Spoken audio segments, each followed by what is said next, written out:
Hey up everybody, how the devil are we? I'm just doing a few jobs on my mk2 Granada, and I've had a brake warning light on the dashboard on the overhead display the last couple of times I've used it, and not that the brake pads are worn out. As you can see, there's still bags of material left on both pads. And the reason why I've got a brake warning light on the dash, and this has happened a couple of times over the years of owning this wire here connects into a plug which feeds all the way back to the dashboard and lets you know when your brake pads are worn out. And as you can see, the wire's broke, and yeah, quite common for doing this, but either way, we're going to change the brake pads.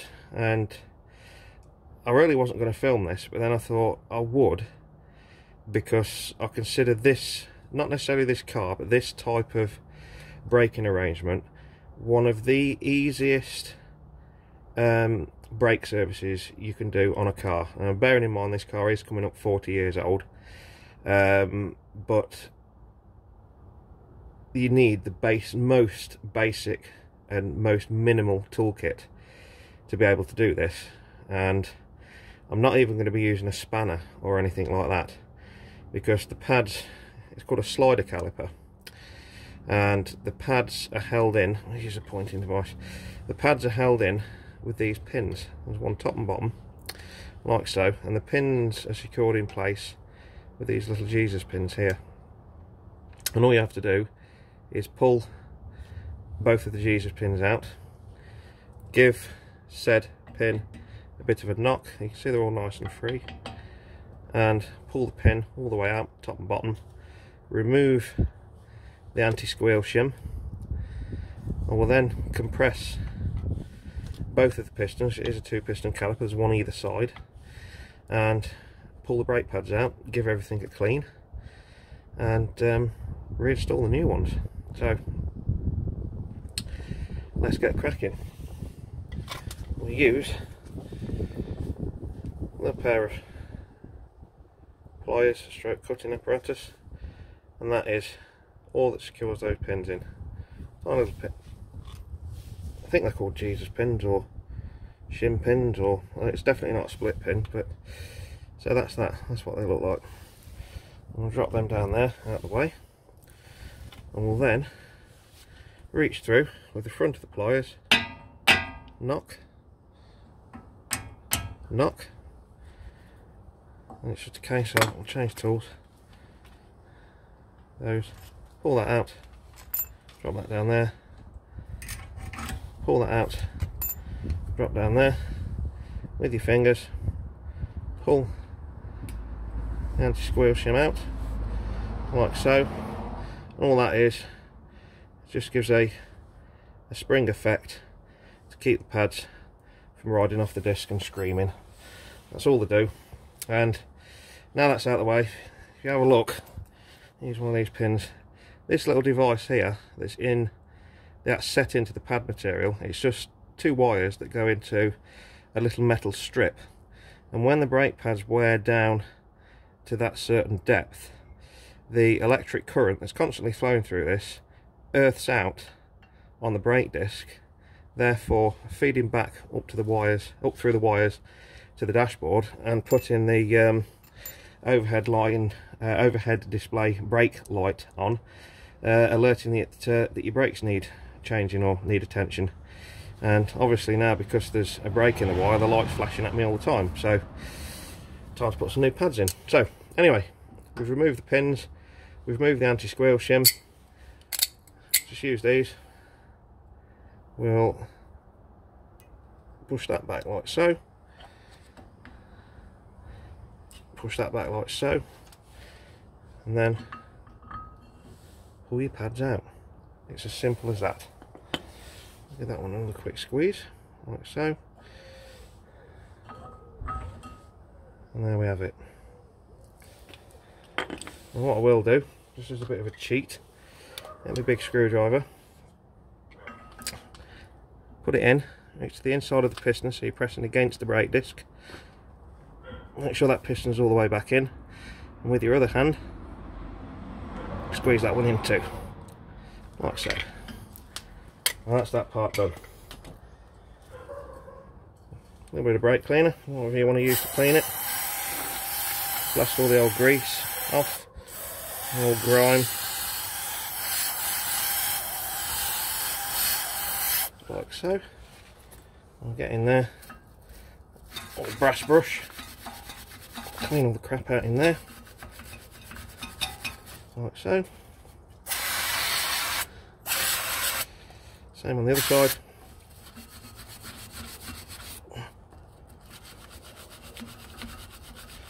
Like so. A quick wash out. Get your rag.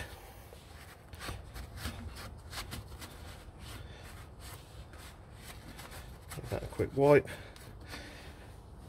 You can see it's very basic, rudimentary caliper. You push your foot on the brake fluid comes down the line, across the hard line, pushes both the pistons in, and therefore clamping on the disc. And there we have it. New brakes, got some TRW ones. This is brake lubricant that I use.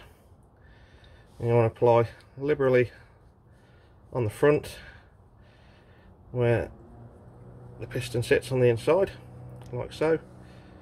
And then apply a little bit on there,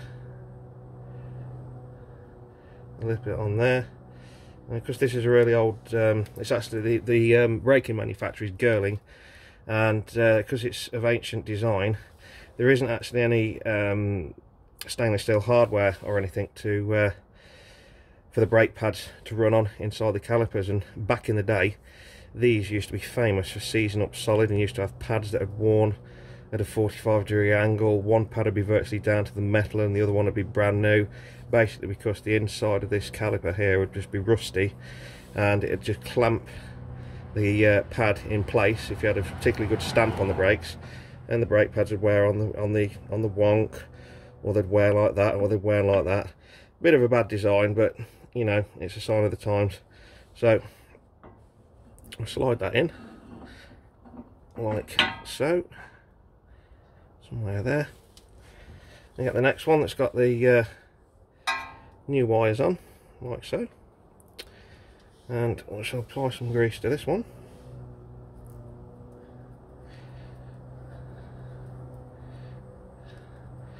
Just like so.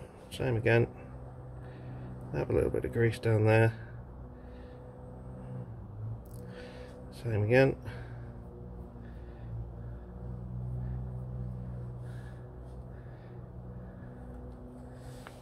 And slide that in there, like so. You get your pin. Give that a quick clean. Bit of wipe. So you want the tiniest, thinnest little bit of grease on these, like so. I'll put the bottom one in. You have to do a bit of jiggling about.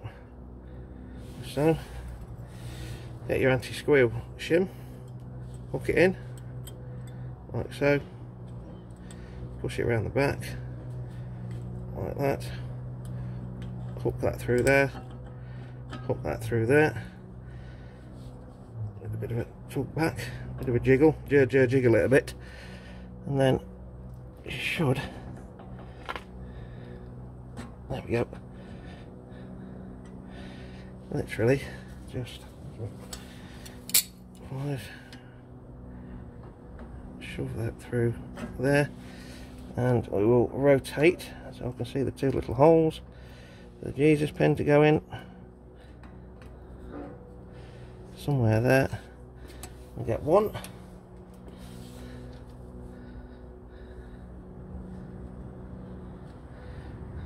Come on, where's the hole?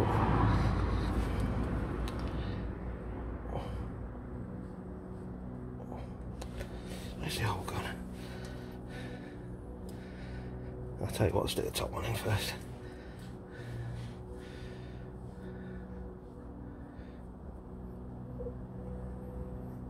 Same again. Slide that through there. Slide that through there. Like so. Put the top pin in. That's literally it. Nice and free. I'll put the excess grease off. Let's have a look for this other hole. These, there it is. These ones with anti-squeal shim on, they are a bit of a fiddle at the bottom. But once you get the holes lined up, slide through, wipe the excess off, route your connector through the back, connect them, and I'll plug that back together shortly. So there you go, set front brake pads on the mk2 Granada. Cortinas are pretty much the same, just a little bit smaller. Capris are the same, a bit smaller. A lot of period stuff like this from the 70s and 80s, well particularly the 70s, use this type of braking system, and like I say, it's absolute doddle, gravy work to do. And so yeah, sorry about the legs, it's very hot today. I'm sat here in my shorts, no Ford overalls today I'm afraid. And yeah, so I hope you like that. And yeah, please subscribe, and if you've got any questions, comments or criticisms, drop them in the bottom and I'll get back to you. Thanks very much.